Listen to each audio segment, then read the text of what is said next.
Hey everybody, I did a short on this, but I'm showing you the Ryobi. It tells me what PSI is in it, and you can set it. I set it for 50 PSI and let it go, and it will stop when it's full.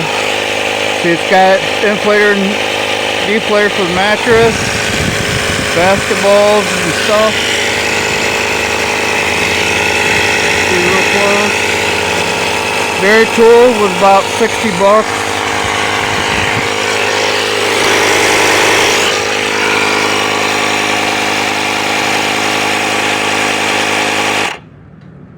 See, it just shut off.